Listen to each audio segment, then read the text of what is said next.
سلام طعنا يولنا كبرات تملكتي تلفزيون تግራይ እንሆ ናይ 16 فرقان ዕለታዊ ዜና ሒዝና ቀሪብና ኣለና ዜናታት ብምቕራባን ተስፋዝ ጋዓስቢ ምስ መላሰሙ ያ ስቱዲዮ ቴሌቪዥን ትግራይ ምሳም ጻነት ክልሎና ንምክታልኩም ዓዲመ ናፍት ፈላማይ ዜና ክሰገር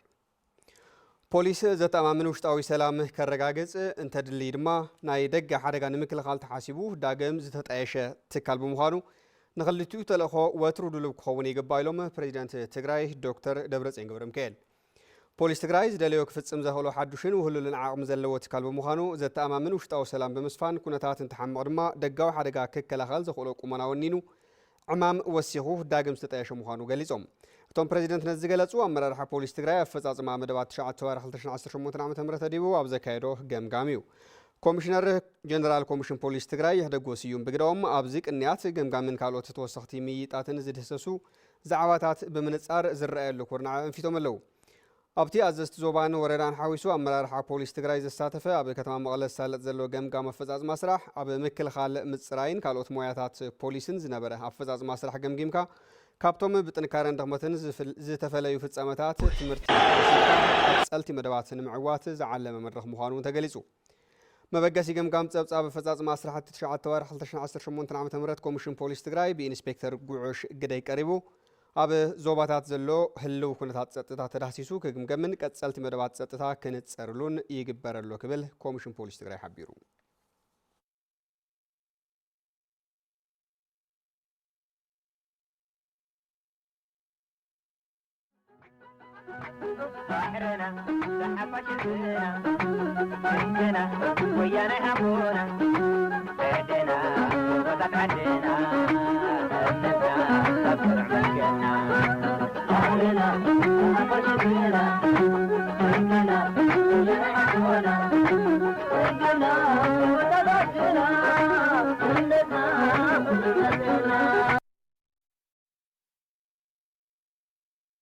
ناوناي قنبت عسرة زملكتو زيناتات تنسجر قنبت عسرة 1983 عام تمرت اب تاريخ تقارون ملا حسبتات إثيوبيان عبي بوليتيكاوي محبراون وتحدراون مغيرو زمصات علتيا تعاوت اب إثيوبيا زنبر بهراون درباون وصع بمدمساس سلام كعسلن حق منغستاو سرعات كتكلن زخلونيو اب زعما دهو مسارتنا كيروس محاري زدالو صبصابلو فساصين غبر ابزغي كمصاب قربويو حزب تግራይ ኣብ መዋዕሉ ንጭቆና መግዛእትን ብሄራዊ ዕብለላን ኣሜን ኢሉ ከም ዘይቕበል ሕልፋት ታሪኹ ህያው ምስክራት እዮም ብ1935 ክሳብ 1936 ዓ.ም እኳ ተልዒልና ተፀዋዊዑ ኣብ ገረብ ብምእካብ ዝጀመሮ ቃልሲ ቀዳማይ ወያነ ናይ ዝመርኣያ ተገይሩ ይጥቀስ ብሽርሒ ገዛእቲ መሳፍንትን ካልኦት ምክንያታትን ቃልሲ ቀዳማይ ወያነ በት ዝድለ ዘይተዓወተ ዋላ እኳ እንተጸንሐ ተደጉይሉ ዝጸንሐ መንፈሰይ ገዛእን ባህላይነት ተጋሩ ድሕሪ 30 ዓመት ኣብ መፋርቕ 1900 ስሳን ምልዓሉ ዝዝከር እዩ ኣብ ዩኒቨርሲቲ አዲስ አበባ ዝነበሩ ተምሃሮ ተጋሩ ካብ 1962 ዓመተ ምህረት ጀሚሮም ክራኸቡ ጸንሑ እንትኾኑ ካብ 1964-65 ዓመተ ምህረት ድማ መልክዕና ሓዘም ምጽኡ እዩ ዝግለጽ ኣብቲ እዋን ዝተመስረተ ማሕበር ተጋሩ ዩኒቨርሲቲ አዲስ አበባ ኣብ ህዝቢ ዝበጽሕ ዝነበረ ጭቆና የቃልዕ ዋላ እኳ ተነበረ ሓደ ዓይነት ፖለቲካዊ ራእያ ዝነበሮ ማሕበር ስለ ዘይነበረ ክንዲ ዝድለ ለውጢ ከም ዘየምጽእ ይግለጽ ኣብቲ እዋን ብኣድልዎ ጭቆናን መግዛእትን ዘማረረ ንቃልሲ ቁርብ ዝኾነ ህዝቢ መሪሕ ከም ዘድልዮ ዝተረድኡ ኣባላት እቲ ማሕበር ዝኾኑ ተጋሩ መስከረም 1967 ዓመተ ምህረት ማሕበር ገስገስቲ ብሄረ ትግራይ ማገብት መስሪቶም ህዝቢ ትግራይ ኣብቲ ቃልሲ ንኽዓስል ህዝቢ ኢትዮጵያ ድማ ነቲ ቃልሲ ብጉጊ ከይርድኦ ዝገብሩን ምስ ካልኦት ተቃለስቲ ሓይልታት ምሕዝነት ዝፈጥሩን በረርቲ ወረቐታት እውን እናበተኑ ለካቲት 11/1967 ዓመተ ምህረት በዞም ብቁፅሮም ውሕዳት ግን ድማ ተባዓትን ሰብ ነዊሕ ራእይን ዝተጀመረ ዕጥቃዊ ቃልሲ በብእዋኑ ዘጋጥምዎ ፈተናታት እናበደኸ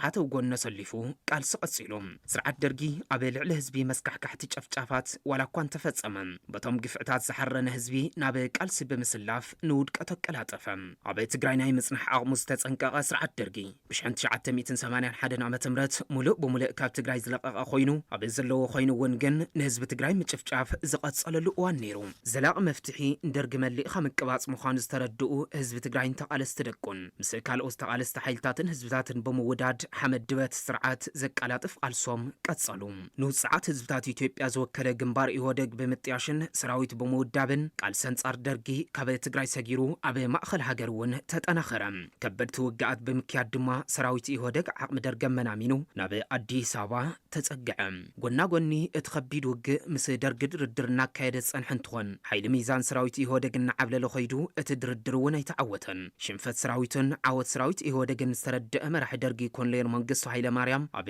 ኢድ ጸላእቲ ምውዳቑ ጉንበት 13/1980 ዓመተ ምህረት ናኼባ ብዝብል ጭበርቢሩ ብሓንቲ አውሮፕላን ናብ ዚምባብዌ ምህዳሙ ይዝከር ጉንበት 1983 ዓመተ ምህረት ሰራዊት ኢህወደግ ንከተማ አዲስ አበባ ተቆጻጺሩ ኢትዮጵያ ድማ ካብ ስርዓት ደርጊ ነጻ ዝወጸትሉ ግዜ ነይሩ እታ ዕለት ኣብ ታሪኽ ተጋሩን መላእ ህዝብታት ኢትዮጵያን ዓብይ ፖለቲካዊ ማሕበራውን ወተሃደራውን መቐይሮ ዘምጸት ዕለት እያ እዛ ዕለት እዚኣ ነቲ ንዓመታት ሃገር ዘመሓድር ዝነበረ ወተሃደራዊ ስርዓት ደርጊ ዝወደቐሉን ኢህወደግ ብፍላይ ድማ ብመሪሕነት ህወሓት ዝተመርሑ ሓይልታት ናብ ርእሰ ከተማ አዲስ አበባ ዝኣተውሉን ህዝቢ ትግራይ ን17 ዓመታት ዘካየዶ መሪር ዕጥቃዊ ቃልሲ ብዓወት ዝተዛዘመሉ ኣብ ልዕሊኡ ዝቕጽል ዝነበረ ደብዳብ ነፈርትን ወተሃደራዊ ጸቕጥን ዘብቅዕሉ ዕለት እውን እዩ 20 ጉንበት የዘመናት የህዝባችን ብሶት የወለደው ጀግናዊ ኢህአዴግ ሰራዊት ደርግ ሲጠቀምበት የነበረውን የአዲስ አበባ ሬዲዮ ጣቢያ ለሰፊው ህዝብ ጥቅም ተቆጣጥሮታል ግንቦት 1983 ዓመተ ምህረት መንነት ርእሰ ውሳነን ቋንቋ ባህልን ታሪኽን ተጋሩ ማዕረፍ ልጦ ዝረኸበሉ ህዝቢ ትግራይ ኣብ ዓደይን ሃገረይን ብመንነተይ ከይሓፈርኩን ከይተንዓቅኩን ክነብረለን ዝብል ዕላማ ዝተረጋገጸሉ ምዕራፍ እውን እዩ ጉንበት 20 ስርዓት ደርጊ ዘብቅዐሉን ዜጋታት ካብ ፍርሕን ስጋኣትን ዝተገላገሉሉን ዕለት እውን እዩ ጉንበት 20 ብሄራዊ ሉዓላውነት ህዝብታት ዘኽብር ሓድሽ ቅዋም ሕገ መንግስቲ ክሕንጸጽን ብዙሓት ውድባት ፖለቲካ ተመስሪተን ክንቀሳቐሳን ባይታውን ዝፈጠረ ነይሩ ብመዳይ ቁጠባዊ ምንቃሕውን ካብቲ ዝነበረቶ ዓሚቕ ድኽነት ወፂያ ንነዊሕ ዓመታት ስሉጥ ቁጠባዊ ዕብየት ክተምዝግበን ዓበይቲ ናይ መሰረተ ልምዓት መንገዲ ሓይሊ ኤሌክትሪክ ግድባት ክትሃንጽን መንገዲ ዝጸረገት ዕለት እውን እያ ጉንበት 20 መሰል ብቋንቋ ምጥቃም ባህልን እምነትን ብነጻነት ምስጓምን ዘረጋገጸት ህዝቢ ትግራይ ኣብ ልዕሊኡ ተዳዕኒኑ ዝነበረ ጭኮናን ዓፈናን ደርቢዩ ኣብ ፍትሕን ርትዕን ማዕርነትን ዝተመስረተ ሓድሽ ህዝባውን ዴሞክራሲያውን ስርዓት ንምትካል ዘኽኣለት እውን እያ ጉንበት 20 ስርዓት ደርጊ ንምውጋድ ከቢድ መሪርን መስዋዕቲ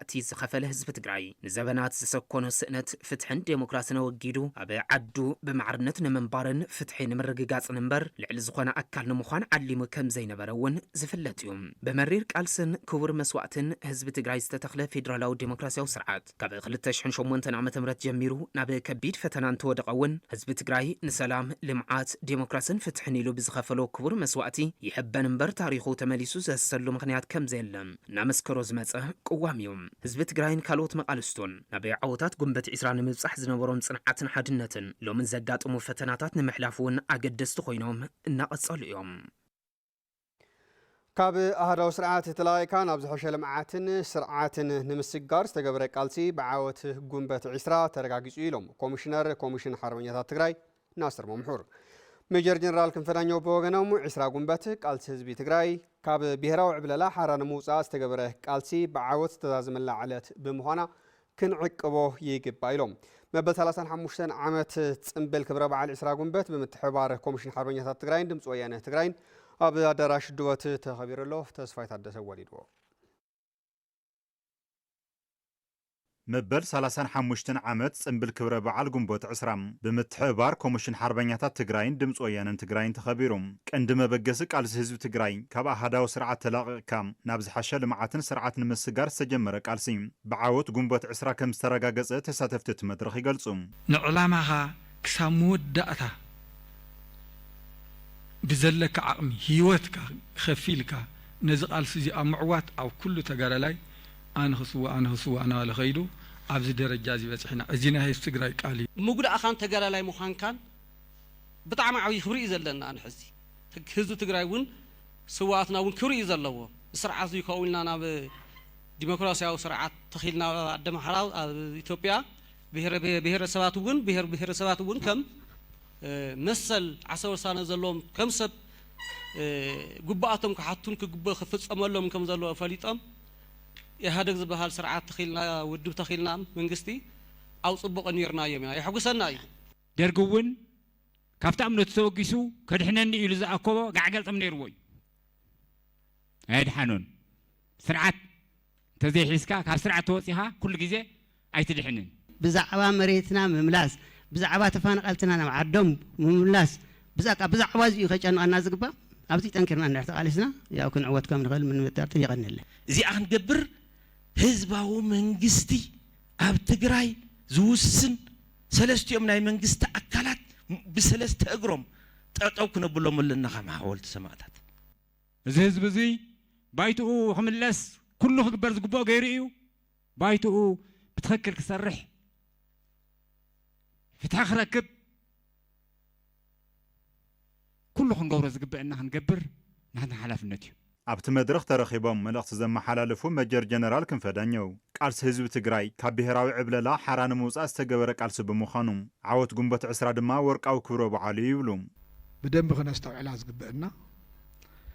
ናይ ኢትዮጵያ ናይ ዕብለላ ስርዓት ብምኒሊኽ ተወጢኑ አፄ ኃይለሥላሴ ቀፂሎሙሉ ብደርጊ ناوزل على بركز بس حنا على سرعات حدا قانقا حدا امنت حدا هزبي يلو زامن ناي بهرات اللونا فصيمو زي يقبل نخومزي زباله عبلالاي شعون عاولنا نزارو زنورنا عبلالاي ጨፍላቃይ ገባታይ ናይ እንደማቱ ዝውሕጥ ምስ አውሮፓውያን ኮይኑ ዶብ ዝጥርር ጠሪሩ ብሄራት ዘጥፍእ ስርዓት ይናስዒርና ነቲ ኣብዚ ሕዚ እዋን ኣጋጢሙና ዘሎ ፀገም ብሓድነት ረቢብና ልክዕ ከምቲ ጉንበት 20 ብዓወት ክንወፅእ ከም ዝግባእ መጀር ጀነራል ክንፈ ዳኘው ይገልጹ እዚ ባይቶ ናብዚ ግን ሒዝና ካውዚ ዝሓሸ ካውዚ ዝበለፀ ህዝባዊ ስልጣን ክንሃንፅ ተኾይና እዚ ህዝባዊ ስልጣን እዚ ከይንከአና ክንቃለስ ኣለና ጉንቦት 20 ብዙይ ኣብ ትግራይ ክንሕድስ ኣለና ዝብል ርእይቶ ኣለና ኮሚሽን ሓርበኛታት ትግራይ ናስር መምሕር ምስጢር ዓወት ጉንቦት 20 ሓድነት ምዃኑ የረዱ ምስጢር ዓወትና እንታይ እዩ ዝብል ብዳርጋ ብኩልኩም ዝተገለጸ ሓድነትና እዩ ኩሉ ትግራዋይ ኣብ ተመሳሳሊ ዕላማ ክስለፍ ተመሳሳላይ ዝኾነ ኣስተዋጽኦ ክገብር መስዋዕት ክኸፍል ኩሉ ዓይነት ሽግር ክሽከም ስለዚ ገበርና እቲ ምስጢር ዓወት ናይቲ ቃልሲ ማለት እዩ ናይቲ ዓወት ዋና ምስጢር ንሱ እዩ ዓወት ጉንበት 20 ቃልሲ 17 ዓመታት ብዓወትን ጅግንነትን ዝተዛዘመሉ እዩ ክብሉ ነበርቲ ከተማ ሸራሮ ገሊጾም ህዝቢ ትግራይ ሕዝውን ብፀበባታት ከይተንበርከኸ ብጽንዓትን ብሄራዊ ሓድነትን መዋጽኦ ትግራይ ከበስር እምነቶም ምዃኑ ገሊጾም ኃይለሥላሴ ገብረ ሚካኤል ዘዋደዱ ጸብጻቢ ጎይቶም ንጉስ ህዝብ ትግራይ ሳላ ብጽንዓትን ጀግንነትን ዝተቃለሰ ገዚፈ ቴክኖሎጂን ሓይሊ ሰብን ዘሰለፈ ስርዓት ደርጊ ብሓድነት ዝደምሰሰሉን ታሪክ ቃልሲ 17 ዓመታት ኣብ 20 ጉንበት መፈጸምታት ዝረኸበሉን ኢሎም ወየንቲ ከተማ ሸራሮ ጉንበት 20 ማለት እቲ ዝነበረ ፋሽስታዊ ስርዓት ዝተገርሰሰሉ ሰዓት ነይሩ ንትግራይ ህዝብ ክንሪኦ ከለና ሙሉእ ነጻነትን ሰላምን ዝረኸበሉ ባይታ ነይሩ ናይ ትግራይ ህዝብ ዋጋ ከፊሉ ንኢትዮጵያ ነጻነት ዘረከበሉ ግዜውን ነይሩ ኢልካ ክውሰድ ይከኣል ጉንበት 20 ክበሃል ከሎ ኣነ ከም ካሊእ ነገር ከም ዓብይ ተስፋ ዘለኒ ሰብ ብጣዕሚ እዩ ደስ ዝብለኒ ማለት እዩ ምክንያቱ ሓደ ጅግንነት ተሰርሐሉ ታሪክ ተሰርሐሉ ስለ ዝኾነ ጉንበት 20 ክንደይ መስዋዕቲ ተኸፊሉ ክንደይ ቀይሕትን ጸለምትን ጉንበት 20 ክበሃል ከሎ ካብቲ ናሃተይ ዝነብሮ ኣነባብራ تعد ما تمعلت نساء الذكر مالتي ጉንበት 20 ዝወሰሮም ምክንያት ጽንዓትን ወያነትን ናይ ህዝቢ ትግራይ ቁልፊ ናይቶም ዝሓለፉ ፈያታትና ጀጋኑ ቃልሲ ኣብ ዝብጽሕዎ እዩ ታሪክ ዓወት 20 ጉንበት ምልክት ጽንዓትን ሰዓራይነትን ህዝቢ ትግራይ ዝበሉ እቶም ወየንቲ ሳላ 20 ጉንበት ኣብ መላእ ሃገር ሰላም ልምዓትን ዲሞክራሲን ክትከልን ኩሉ ማዕረ ዝነብረላን ዝጥቀመላን ዓዲ ክትነጽና ክኢሉ ከም ዝነበረ ድማ ሓቢሮም ናይ ኢትዮጵያ ህዝብታት ምንም ዓይነት ጨና ዲሞክራሲ ዘይብሉ ፋሽስታዊ ተግባር አብረሲዮም ዝፍጸመሉ ዝነበረ ስርዓት ዲሞክራሲ ከጣዓም ሀገር ካህንጽ ዝገበረ ስርዓት እዩ እዚ ስርዓት እዚ ከዓ ብጽንዓት ተጋሩ ህዝቢ ትግራይን ዝመጸ ስርዓት ዝተገርሰሰ ስርዓት ዝመጸ ዲሞክራሲያዊ بأتاني ريلي كوسد زخل يا كحلف تاريخنا صنعاتنا ويانتنا تقول في خستينا حدنتنا تي أنا ما هرز قبلنا كاو تي زغورنا يخلونا نا إثيوبيا نا هادق سرعة تكل كله مسال عرسه وسانس كم جنسال حق منقص خاصة كله زين سرعة زي نحد حد نا إثيوبيا هزوي صبق سرعة يوسفين نيرو ህዝቢ ትግራይ ነዚ ኩሉ መስዋዕቲ ከፊሉ ዘረጋገጾ ሰላም ተመንጢሉ ኣብ ልዕሊኡ ዳግመ ብክሕደት ይጭፍጨፈሎ ዝበሉ እቶም ነበርቲ ሕዚ እውን ብፀበባታት ከይተንበርከኸ ብፅንዓትን ብሄራዊ ሓድነትን መዋፅኦ ትግራይ ከም ዘበስር እቶም ወየንቲ ገሊፆም እዚ ጉንበት 20 ናብዚ ደረጃ እዚ ከምፀና ዝኽኣለ ዝና ዓላማ ፅንዓት ናይ ተጋሪ ካብዚኣ ተማሂርና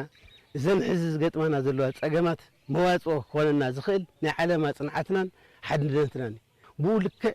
መሬቱ ናብ ቦትኡ ንምምላስ ተፈናቀለ ህዝቡ ናብ ቦትኡ ንምምላስ ዝግበር ቃልሲ ናይ ዓላማ ፅንዓት የድሊ ስለዚ ሓደራ ብጾትናን ሓደራ ስዋኣትናን ተሸኪምና እዚ ዕላማ እዚ ኣብ ሽትኡ ንምውቃዕ ክንቃለስ ይግባእ እዚ ቃልሲ እዚ ክጅመር ከሎ እቶም ውሕዳት ንእሽተይ ትምህርቲ ዝቆሶም ሪኦም ትኩነታት ተቃሊሶም على درجة بصحمه حجر ما حجر اللي هو لا تقدر نحجز اللي هو قلبي توري بعلو ما ربيرو نتز تعي تمالي نتسيقو حدش عدل يجي نتسيقو فريحو كل متأكل بعلو قدم كوا حدث كوينم حجم ملي مهر ملي كل تماهري وزي ما تقدر يحيي مهر حلي ولدا يستيذ له نوصل ما خلي تأمر كم سرح حيوان لذي أحلفه تأمر سرح لو قلفن مريتنا تمنتلنا إنا مسلنا ون تمنتلنا إنا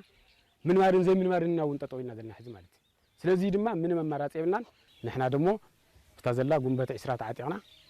تازلا سلام كنمسع خنقصل زلنا حسابي زلنا أنا مالتي نحنا تجارو حدا خوينا كمتنا برتاو قاسز نمر حدا خوينا تقالسنا لازم تسألأي كنقالوسو كنمكوتو دلواتنا تنحلفن زخل جن كلنا حدا خنكون لنا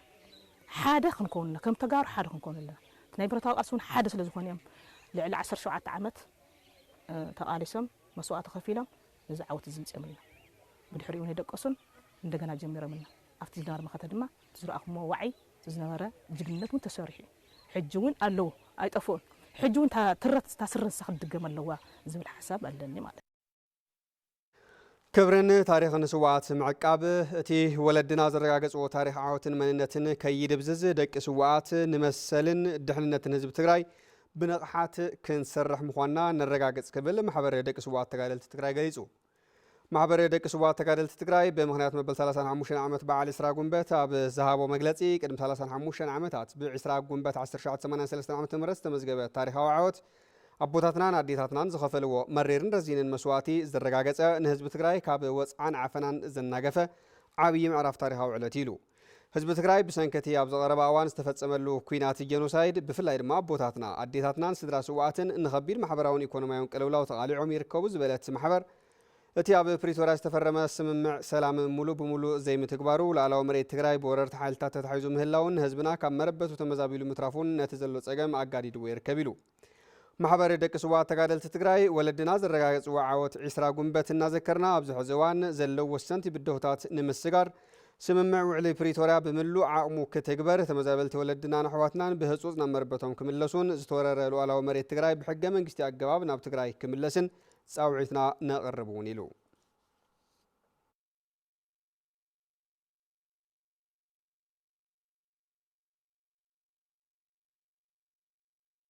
بጉንበት ዒስራ ዝተረጋገጹ ዓወታትን ክብርታትን ብምዕቃብ ትግራይ ገጢምዋ ካብ ዘሎ ፀገም ንምውፃእ ሓድነቶም መስጢሞም ከም ዝሰርሑ መናእሰይ ከተማ መቐለ ገሊጾም መናእሰይ ኩለ መሬት ተሳትፎ ክህልዎምን ኣብ ዓዶም ወሰንቲ ክኾኑን መንግስቲ ትኹረት ገይሩ ክሰርሕዎን ፀዊዖም ገብረ መድህን ተወልመድህን የዋዲድዎ መበል 35 ዓመት ዝኽሪ ዓወት ጉንበት ዒስራ መሰረት ገይሮም ንቴሌቪዥን ትግራይ ርእይቶኦም ዝገለጹ መናእሰይ ከተማ መቐለ ጉንበት ዒስራ ህዝቢ ትግራይ ምስ ካልኦት ብሄራት ብሄረሰባትን ህዝብታትን ኢትዮጵያ ብሓባር ተቃሊሱ ጨቋን ስርዓት ደርጊ ዝወገደላ መናእሰይ ድማ ብማዕርነትን ነፃነትን ኣብ ዝመረፅዎ ዓውደ ስራሕ ፍትሓዊ ተጠቃምነቶም ዘረጋገፀት ዕለት ምዃና ይዛረቡ ጉንበት ዒስራ ማለት ለተጋሩ ያው ትላዕለ ዝና ልመለሰ ነይሩ ካብ ደርባውን ባርባራውን ዝኾኑ መሳፍንታት ተገላጊሎም መንእሰይ ተወዲዮም ዝገብርዎ ቃልሲ ፈረፍርዩ ለዓወት ዝበፅሕሉ መዓልቲ ኣነ ዝገልጾ ማለት እዩ ግንቦት 20 ውፅእ ህዝብታት ብሓደ ሓቢሮም ድትል ነበረ ጨቋን ዝኾነ ስርዓት ሕብረት ፈጢሮም ቃልሶም ኣሓይሎም ድትል ነበረ ስርዓት ዝገርሰስሉ መዓልቲ እዩ ግንቦት 20 ኣነ ዝገልጻ ነጻነት ለይ ነበረና ነጻነት ንምፀት መንእሰይ እውን ቅንዕ ኢሉ ኖርማል ከም ሃገሩ ኩማጎትን ክካታዕን ኣብ ዓዱ መሰሉ ዳርጋ ሙሉእ ብሙሉእ ብዝበሃል ኩነታት መሰሉ ኣውሒሱሉ እዩ ማለት እዩ ስለዚ ብዙ መንፅር ክትርኢ ተለኻ ብሓፈሻ ህዝቢ ትግራይ ክትርኢ ተለኻ 20 ጉንበት ከም መንእሰይ እውን ብፍላይ ላብ ላዕለ ብረኸ ዘሰጋገረ ኢለ ይወስድ ማለት እዩ ጉንበት 20 ኣነ ክገልጽ ከለኹ ደጋይ 11 ጀመረ ቃልሲ ጉንበት 20 ተዓወት ይዕተር ማለት ነው ጉንበት 20 ድሙቕ ብርሃን ህይወት ማለት ብሓፂሩ ህይወት ትንሳኤ ኣብቶም ዝሓለፉ ናይ ቀረባ ዓመታት ብመስዋእቲ ኣያታት ዝተረጋገፀ ጉዕዞ ሰላምን ልምዓትን ብኩናትን ኣብ ውሽጣዊ ሓድነት መራሕቲ ብዝተፈጠረ ምክፍፋልን ማሕበረ ቁጠባዊ ተጠቃምነት መናእሰይ ብሓፈሻ ልኡላውነት ህዝብን ግዝኣትን ትግራይ ናብ ዝኸፍእ ሓደጋ ምእታዊ ይገልጹ መፂል ተባሃለ ለውጢ ብትል ነበሮ መንገዲ ይቐጸለ ምክንያቱ ኣብ ውሽጡ ብዙሓት ምክንያታት እኒአዎ እዮም ታኣይ ግን ትመንእሰይ ብተለብቲ ይሕድር እኒአዎ تحضري تو لتبلاشي نجارات لكل مفتاحي حبرتي لكله نقوله صاقم مفتاحي حبير خاخت قالس ኮይናት ለወለዶም በሰለታት አለው ዚኦም ስራሕ ስእነት አለው ዚኦም ተደማሚሮም መንእሰይ ዳርጋ ካብ ትግራይ ሙሉእ ላተጸለለ ኢሉ ወጽለሉ እግር ላብል መርሕ ማለት እዩ ጽቡቕ ክረክብ ለይኾነስ ሱሉ ኾን ደኾን ኢሉ ዕልምልም ልጠፍ ኣለውስ ግዛእታዊ ሓድነት ለይምለስኻ ኣነ እየ ሽምያ ነገራት ስለ ዘሎ እዩ ከም ወድኹም እዩ እንትንደብል ዘለና ዝመንእሰይ እንደገና ፈቅዱ ስደት ፈቅዱ ድራር ዓሳ ልኾን ዘሎ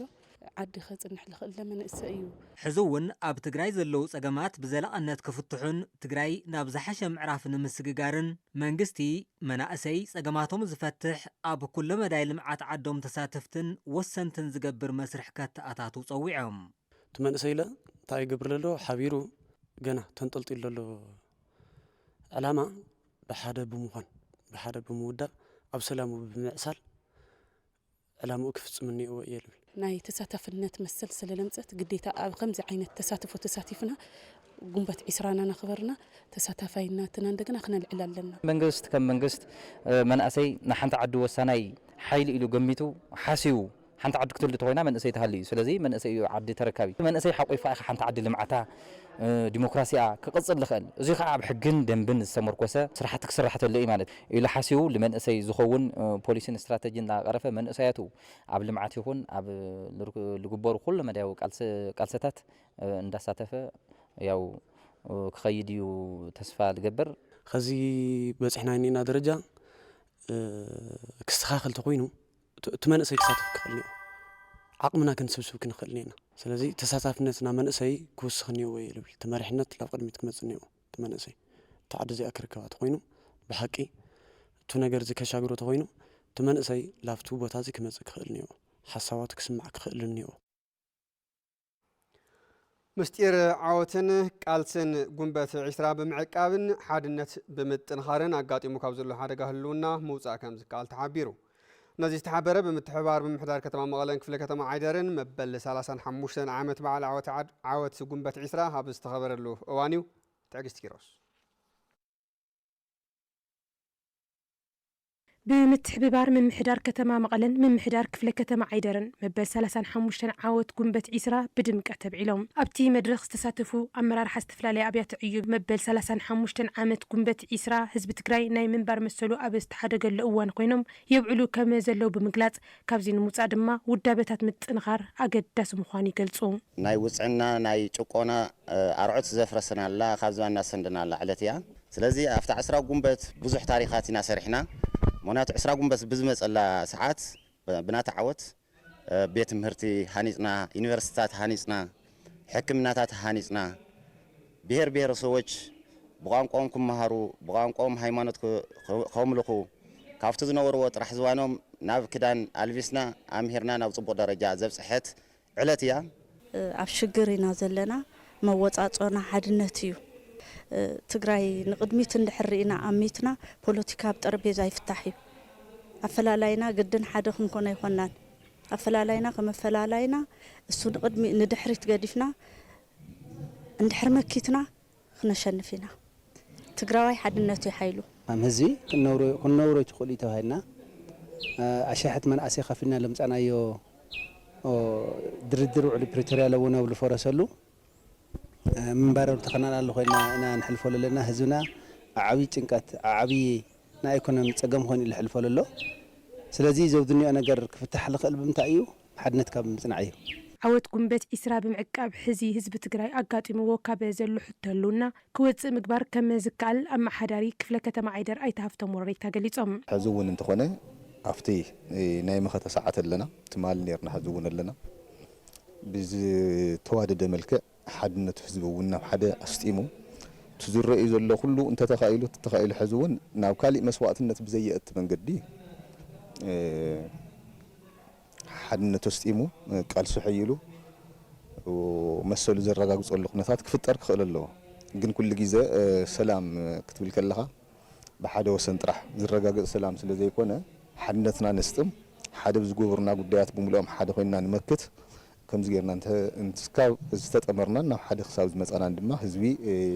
معوات يترفن صباح آخر هو بيو ببزحي قعقلت أمسوار كسعر يلكا زي حساب زمسل زنبرة فاشش سرعة درج سلاس مر حد الناس تسعر اللي على تنذكر اللي قنبت إسرا استحلال خاص أجمع تزبط جراين مقنطات أب حد معسل أجد سؤالا حلفت بصحفة سوبرفيجن كتمام قلة دكتور طلال موسى هاي لسلاسي حزبون تزبط جراينا حد جاي يركب زلو كروع برسنت مريت تجراي بيتصل أي زلو حزبنا يتملسن فقدو أب تندان أب قربيت عدتات يتبتين زل حزبنا سلازي خمسة عينت حزبنا لابوت أخم لسن تغينا مربوت أخم لسن تغينو مريتنا ونكونوا حسن تغينا خمتنا يتمال حزب تجراي حد ما تخط أنا خرق له حد خون خل له حد سلازي قلنا هنا نتجزي في زنارة على أي سعر انتبهيلو تحسيو زنارة على أي خسعره زخاله حزب تجراي نروحوا كي كتكون نيتمال أبنتون فتنا الجنوسايد زنارة حزب تجراي ونو شمون تورحي انتهي تأمر علامات زدنا تأمر الصراحة حزب تجراي حد سلازي قلنا إمبر سلاز بزحة وي بيكنا مع أمه سلاز هفتم يكونا سلاز حدنا مالت مسارتنا كل يوم مسارتنا كل صناعات حدنا سلاز خنا حزب تجراي حزبنا حدنا ترابيبو نتقاط يمنا زلوا تجمعات حزبون كن بدها يت كوانا كاب حزبي إكسبكت تجبر زي مسارت غيرنا أنا تبعلو ونخورة زلنا أب زوبادو بمبرات تجراي من محضر كتما عد قدام بمهنيات بعال إسراء قنبت نخلت 209 حدا حرمياتات نمسرحي جزا زوعل مريت تعدلو اتستسالت عصاموصا نناي سلستيو معرف جيغان تغالتي زت على ليو بمهنيات بعال إسراء قنبت ابت عصاموصا استرخبوا محضر زوا مبرات تجراي زوبادو بمبرات تجراي ايته كلا لحجازي بعال إسراء قنبت اب انقدع حزبنا تصعينو زنبره عنكيل بارنت بفتحوي قال حزب تجراي تقنطيطو حزبታት سلامن ديمقراسين كغوناصفو زغبرت علت يايلوم بصلات استمزابل حزبنا كملس صلاتي كاب غوبيطوم زحزو مربتنا كوصون ولا كوات عجستي غيرنا بوعلي سلام بريتوريا انت تتصبنا نتوعل فريسوم حزبنا ناب كالا ازوريت كوينات نمتاو زغبرو زلو شرحين خبرعن كم تغارو بحدنا تسلفنا حزباو قالسي مكياد يدلينا ليلوم كتما عد قدام كساب حزين حد شحن 650 حربياتات مريت كم زعدلن اتحازي زكايد زلو دما بمهنيات قنبت عسرا بمخانو فولي يقبرون زولو دما كنتيبا كتما عد قدام ايتا جيدنا دستايوم تتقمت تعدل بوغنوم تعدل فتحاوي مخانو بمقلاص مسروح حالي نخالوت زملكتوم تتقامنت كرنغاغصلوم تلابيم كبل قدايات كومونيكيشن زوا دبوب مبرات تግራይ ጸብጺቡ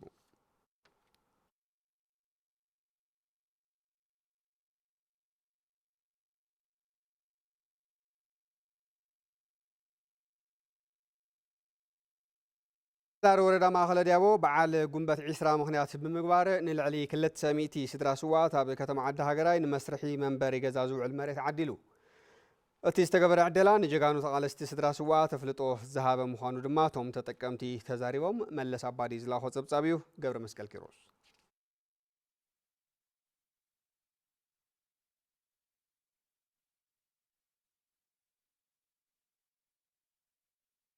من محدار وردا مأخلا ديابو بعال قنبت عسرا مخنيات نمنبر زوعل مريت نسدرا سوعات هذا كتم عد هاغراي عدلو تستغبر عدلا مريت من تتغراين حزبان إيلوم نزحلفو سوعات كبر زهابه يزولو سدرا سوعات اتعدلا اب بعل قنبت عسرا مخانو دما فولي سمعيت كم زفطرلهم يزاربوا قدم لا عدل صنيحي ان دراسوات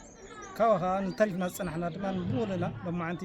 بخلت 106 دراسو يعدل الله مالتي مخنياتو از ترخيب زي كونس بقى اندا تصقاغمنا الله كله ابصقم ده الله كله نسرح زلو احنا قد نطعمينا خبرنا ونزي وردا سرحو زلنا لما انت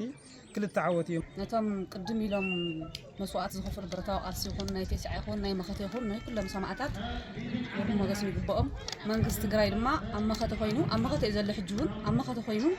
ዝዕድል ዝንኹን ጥቀም ምትሕባሩ ይቀኒልና ከምኡውን ወረዳ ማእኸለ ዲያውን ኩሉ ናይ ህዝብ ድሌት ናይ ህዝብ ጸገም ተጻዊሩ እዚ ክገብርልን ኢሉ ምግባሩን ክብር ልግበኦ ይቀኒልና ኩሉ ልብሽ ስድራ ስዋኣት ክሕገዝ ኣሎ ኣካል ስኩል ተኾይኑ ወን ከምኡ ክሕገዝ ኣሎ ኩሉ ጽጉም ከም ዝሰለሰለስ ክሕገዝ ኣሎ እዩ እቲ ጸገምስ ኣሎ እንዲዩ ግንስ نحن وتسجل نفوت سلزة خنا جن ذكاء وجارجن سمنجستجين كتسالجين تأكله كتسال الله زبيلان. حلافي بيت صحفة أتا مع مريت وردا مع خلا ديابو أيت زينا وتكابو. أبز عمت حمش تميتي دك عن السيوزر كوام لعلي حدا شحن شو عتميت نسدراس وعتن حربنيات تجارلتن مريت كم استعدلوا بمجلاس. بغصالنا تون عقم توردا مسرت مجوار نخلهم تجارلتن سدراس وعتن تتكمت مجوار يسرح كم زلو يبرهم. كتم عدها جراي بشوم مخبار إسراء قنبت نخلتم يتن شدشتن زخون نحد حدام يتن 40 كاري متر سنة سرعة أنا وتينا مالتي بدمر كم وردا أبستفعل على تتكامنت النار جزنا سنحنا أو زرعة حراس مريتون زحلفة أما تمرت بزح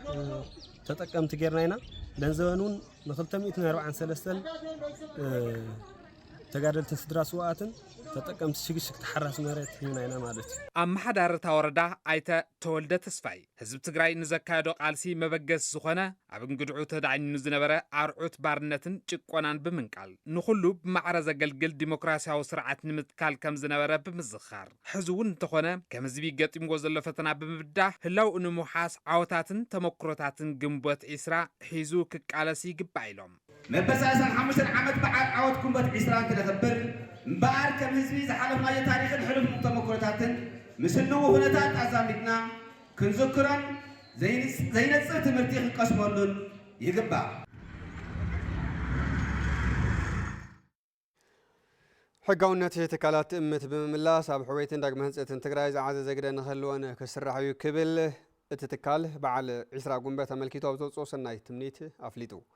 تأمت بمهنات مبل 35 عامات بعل عوت 20 قنبات عبد زحلفو ملختي تكالات تأمت كابتب سنك كوينات زبصحان عنوات نموصا زي حلال صعري بمكياد زحش قمنا كهلوان زكاير لو سرحتي تطنهيروم نقصلو تكالاوي واننتن حقاونتن ماخل جيران مسراح زبلون كالوت عبيت وسانتاتن زحلفه عوتن تاريخون شامنا هصص غباي بيت مخرت تأمت كوينو سناي تمنيتون تجلص زسمعو فنان زلعالي كبل اب زوصو مغلص فليتو أب لعلى حزب تجراي تفصل جنوسايد أو كوينات أب لعلي تكالات أمت تلوم سرعتاوي عنوتن برساتن كبس حن استجبر اللو كونات تفتيرو يزبلت مجلسي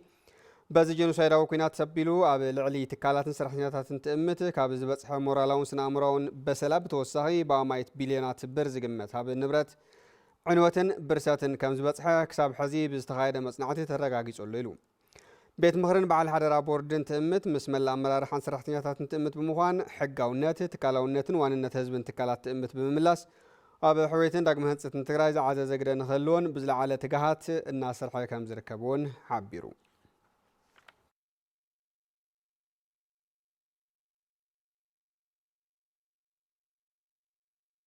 ክቡራት ተመልከትና ነዚ ሰዓት ዝሓዝነዮም ዜናታት ናብዚና ክንግምት ንምክትታልኩም ኣዝና ንመስግን ብሩህ መዓልቲ